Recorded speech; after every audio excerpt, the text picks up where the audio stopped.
Hi, and welcome to my presentation on challenging behaviours. Now that we know what challenging behaviour is, let's find out what triggers it.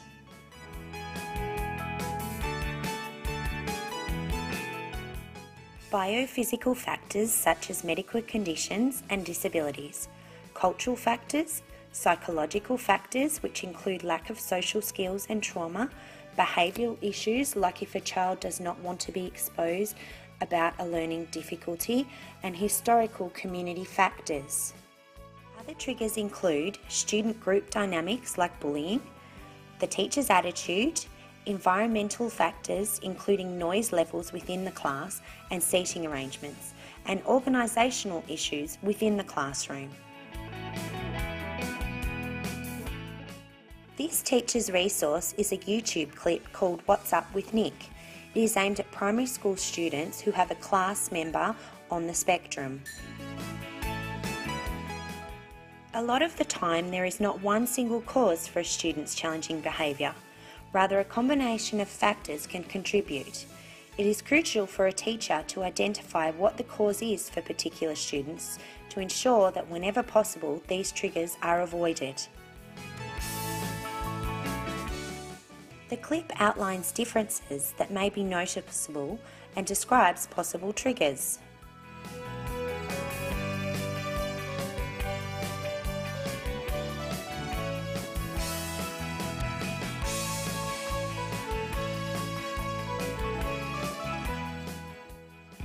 There's nothing like the first day of school.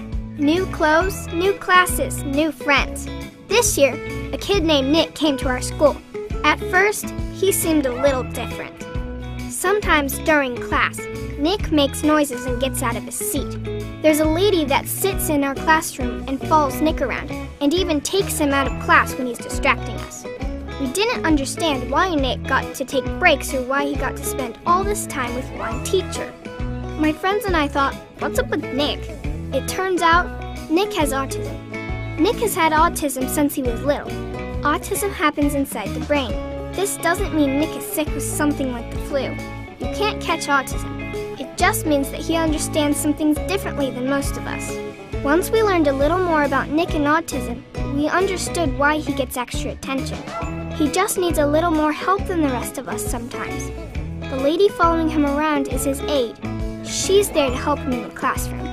Sometimes small things bother Nick because his senses, hearing, sight, smell, touch, and taste, all work differently than ours. Like when we work on projects, we try to keep our voices down because Nick has trouble focusing if it gets too loud. As we got to know him, we learned what we can do to make it better for Nick so he can stay in class with us.